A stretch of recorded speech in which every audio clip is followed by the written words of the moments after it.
سن رہے ہیں کتاب پاک ہند ڈائری، سب ہیڈنگ پاک ہند ڈائری۔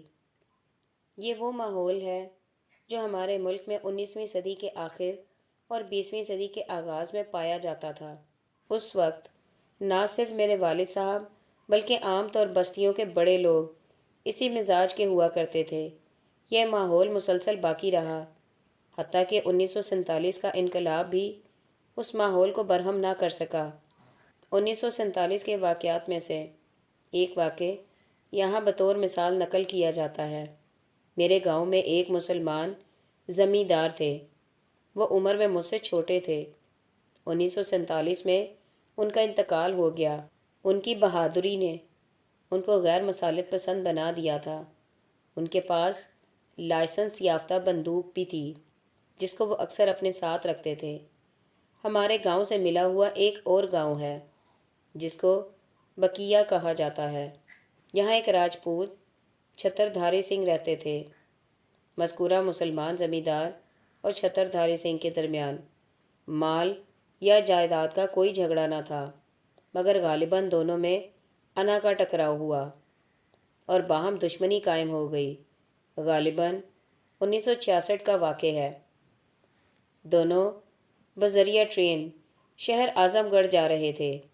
دونوں کی ملاقات ریلوے اسٹیشن پر ہوئی۔ یہاں کسی بات پر دونوں کے درمیان تکرار ہو گئی۔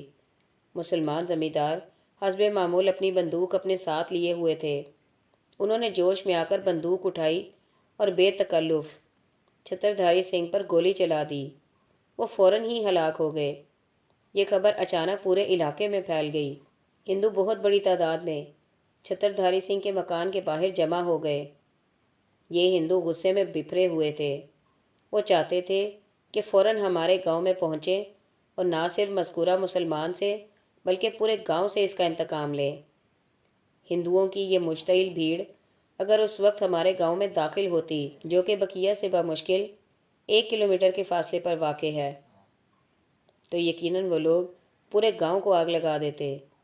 مگر عین اس وقت ایک غیر معمولی واقعہ ہوا۔ مقتول چھتر دھاری سنگھ کا بھائی چتری سنگھ چٹان کی طرح ان کے سامنے کھڑا ہو گیا۔ اس نے کہا کہ ایسا کبھی نہیں ہو سکتا، ہم بدلہ ضرور لیں گے، مگر سارے مسلمانوں سے نہیں بلکہ صرف اس قاتل مسلمان سے جس نے میرے بھائی کو قتل کیا ہے۔ ہمارا بدلہ بھی یہ نہیں ہوگا کہ ہم اس کے جواب میں قاتل مسلمان کو قتل کریں۔ ہم صرف یہ کریں گے کہ اس معاملے کو عدالت میں لے جائیں گے اور وہاں قاتل مسلمان کو قانونی سزا دلوائیں گے۔ چنانچہ یہی ہوا۔ مذکورہ مسلمان پر قتل کا مقدمہ چلا۔ ان کو عدالت سے لمبی قید کی سزا دی گئی۔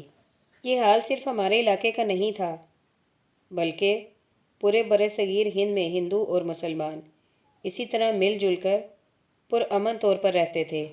یہ ایک ایسی تاریخی حقیقت ہے جس کو میری جیسی عمر کے لاکھوں لوگوں نے اس ملک میں اپنی آنکھوں سے دیکھا اور اس کا تجربہ کیا ہے۔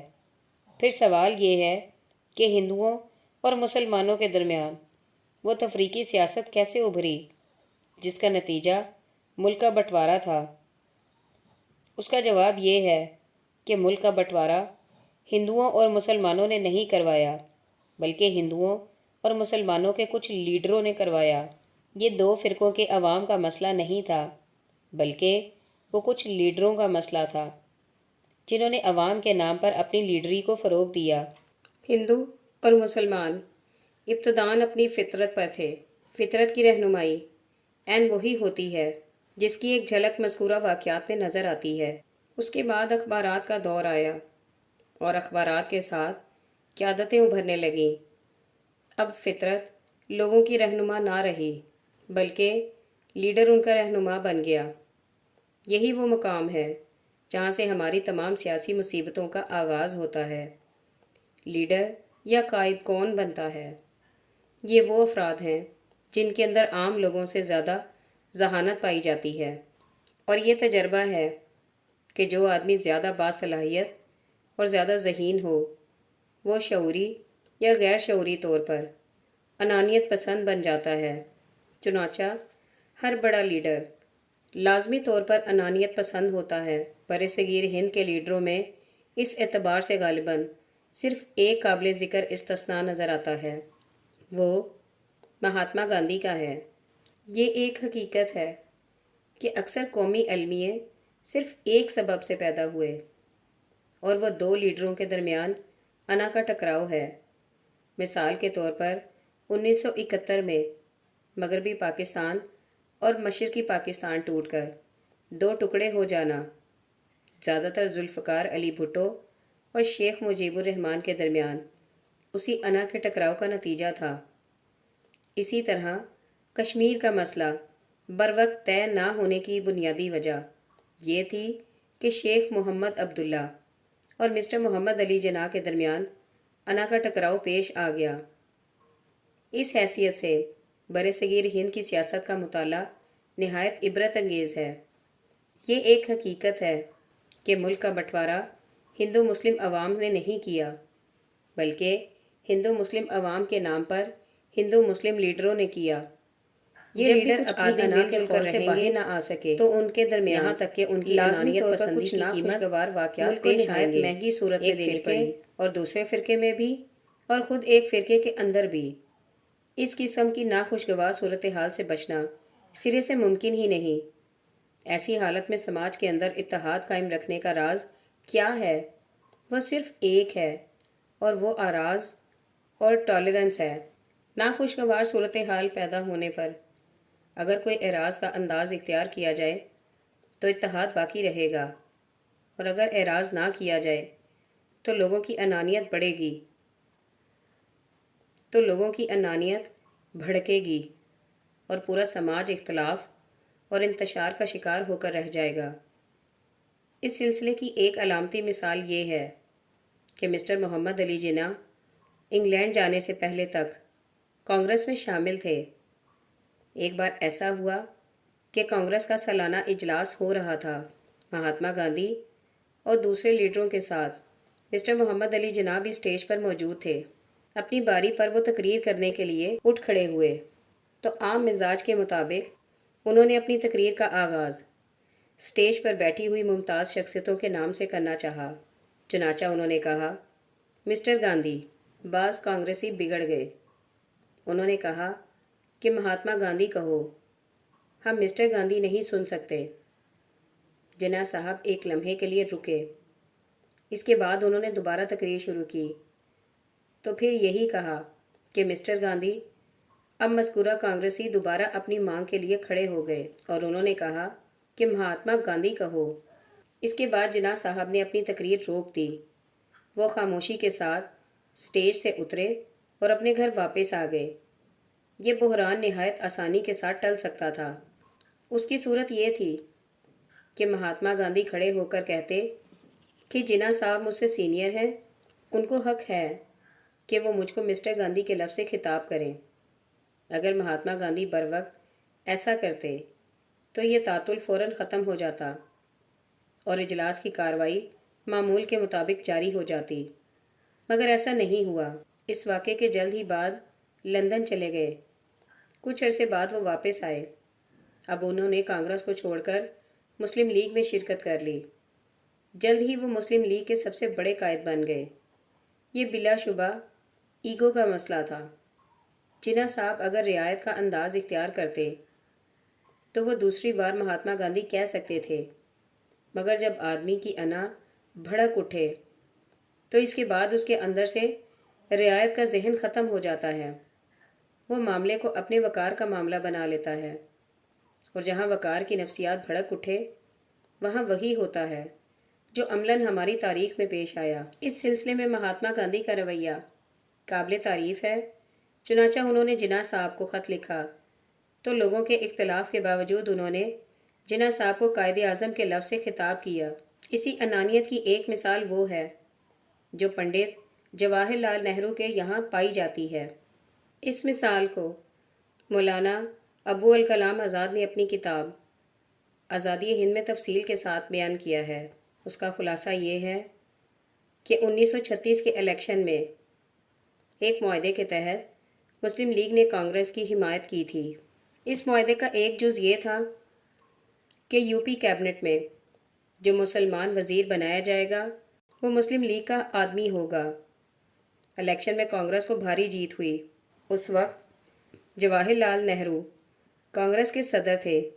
انہوں نے فتح کے جوش میں یہ اعلان کر دیا کہ یو پی میں ہم خود اپنی پسند کی وزارت بنائیں گے، مسلم لیگ کا کوئی آدمی ہم اس میں شامل نہیں کریں گے۔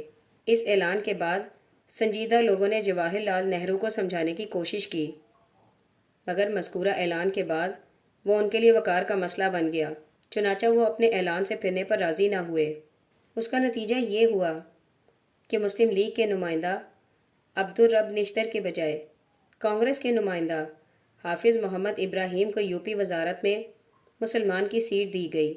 جیسا کہ معلوم ہے 1936 میں کانگریس اور مسلم لیگ ایک دوسرے کے قریب آ چکے تھے اور بظاہر بٹوارے کا معاملہ ٹل گیا تھا، مگر جواہر لال نہرو کی خودرائی کا نتیجہ یہ ہوا کہ مسلم لیگی رہنما بھڑک اٹھے۔ وہ دوبارہ کانگریس سے دور ہو گئے، یہاں تک کہ ملک 2 ٹکڑوں میں تقسیم ہو گیا۔ حدیث میں آیا ہے کہ ہر پیدا ہونے والا فطرت پر پیدا ہوتا ہے، پھر اس کے ماں باپ اس کو یہودی اور مجوسی اور نصرانی بنا دیتے ہیں۔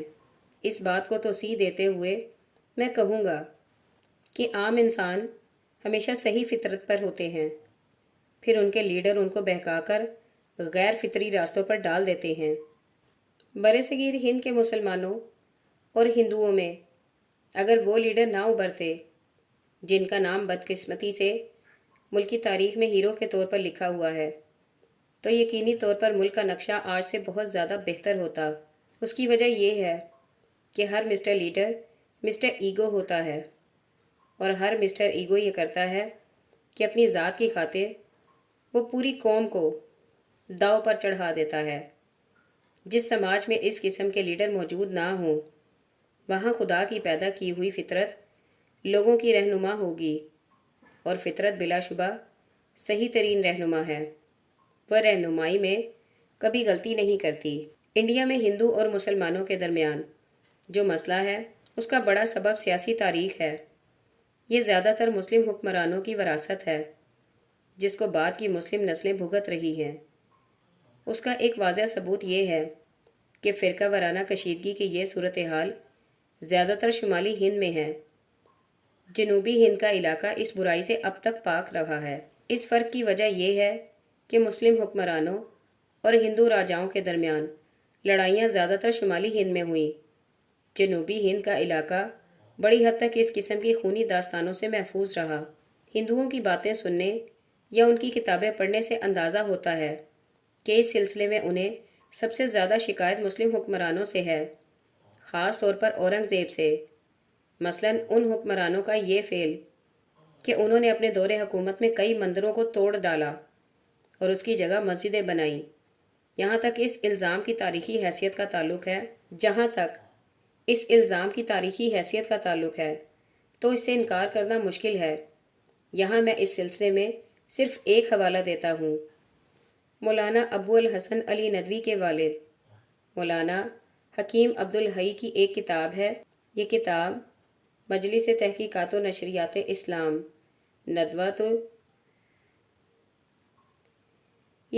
مجلس تحقیقات و نشریات اسلام سے 1973 میں شائع کی گئی ہے۔ اس کتاب کا نام ہے ہندوستان اسلامی عہد میں۔ اس کتاب کے ساتھ مولانا ابو الحسن علی ندوی کا 64 صفحات پر مشتمل ایک مبسوط مقدمہ شامل ہے۔ مولانا نے اپنے اس مقدمہ میں مذکورہ کتاب کو مسلم عہد کے ہندوستان کی صحیح تصویر اور مکمل دستاویز قرار دیا ہے۔ اس کتاب میں بابری مسجد سمیت کئی مسجدوں کے بارے میں بتایا گیا ہے کہ وہ مندروں کو توڑ کر عین اسی جگہ بنائی گئیں۔ مثلاً بابری مسجد کی بابت اس کتاب میں یہ الفاظ درج ہیں۔